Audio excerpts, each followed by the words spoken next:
Ako si Maya. 4th year high school student ako. Nung nakilala ko si Drazen,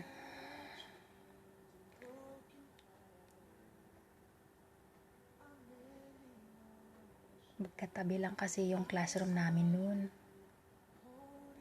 Kinuha niya yung safety number ko nung nakita niya ako.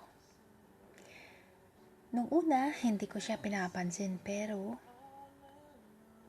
ang totoo, crush ko na siya noon. Pakipot lang, syempre naman. Naging magka-text kami at niligawan niya ako. Pumayag akong magpaligaw sa kanya. June 23, 2016, officially naging kami na. Ilang linggo din kami naging masaya. Araw-araw niya ako sinusundo at hinahatid. Pinakilala niya ako sa mga barkada niya at naging mga kaibigan ko rin ang mga ito. At simula nun, naging magulo ang relasyon naming dalawa. Dahil kumalat ang balitang may anak si Drazen. Ilang beses ko siya tinanong tungkol dito at ilang beses rin niyang sinabi na wala siyang anak. After 1 week, may pinakitang invitation card sa akin yung barkada niya. Tiningnan ko ito at sinabi nilang invitation daw yan sa binyag ng anak ni Drazen. August 23, 2016 yung date ng binyag.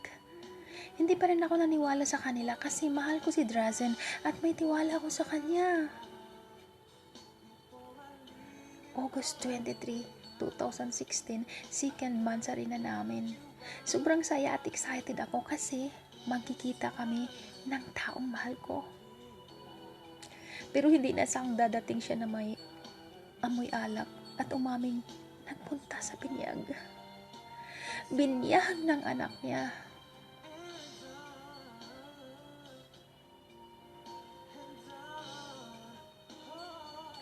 Sobrang sakit. Sobrang sakit nun para sa akin. Pinagmukha niya akong tanga. At simula nun, nakipag-break na ako kay Drazen kahit nasasaktan ako. Kahit alam kong hindi ko kakayanin. Walang gabing hindi ko kayakap ang unan ko habang umiiyak.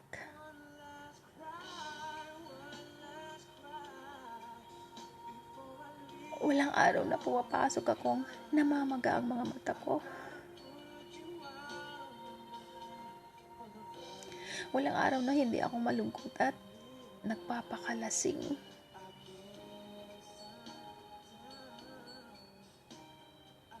Dahil pakiramdam ko, gumuho ang buong mundo ko nung nawala si Drazen sa buhay ko. Pinilit kong maging masaya. Dahil naisip kong